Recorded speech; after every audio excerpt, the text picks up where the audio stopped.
This poem's not directed towards Trump supporters. This poem is directed towards Democrats. If Clinton had won the election, racism would still exist and Mike Pence would still want to electrocute the queer out of me. People are screaming, Electoral College, and I'm screaming, how can you still blame this on third-party voters and not the DNC? I know you think you're smarter than those who voted for Trump, but I also know the only time you've gone into New York is to half-heartedly collect volunteer hours just so you can put them down on your resume. During a road trip to California, my brother drove through droughted farmlands. He saw huge signs posted, "The federal government has abandoned us, Trump 2K16. Now, you don't live somewhere so hot that your sneakers melt the second you step onto pavement. You don't live somewhere so dry that dirt gets in your eyes the second you step outside. No, I've driven past your house, and your white picket fence sprinkler still waters your green lawn, even when it's pouring.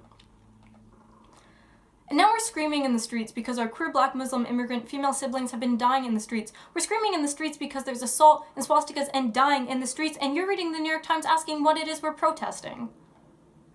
I will admit to you this much, we should have been screaming in the streets a long time ago. And I know you think the solution to this is to encourage faithless electors because if Hillary Clinton was in office, half the country would obviously just disappear. While I would never advocate for a Trump presidency, he did succeed in shining a light on the true state of this country. Because on the one hand, we have people who now think they have permission to assault minorities. On the other hand, we have a generational gap so wide that the scholastic election was wrong for the first time in history. And lastly, we have people who are so ignorant that they insist they have no idea how Trump could have ever been elected. So, while a large portion of this country stands for hatred and tens of thousands of people gather in the streets to stand for love, the group for which I have the least respect are the liberal bystanders, because lately it doesn't seem like you stand for much of anything. Hey guys, so for those of you who don't know me, my name is Em. I typically post covers, but I've gone into so many discussions regarding this election, I thought my best bet would be to put all my thoughts on one spot in a poem and just post it. That way I can share the link instead of being in draining discussions 24/7.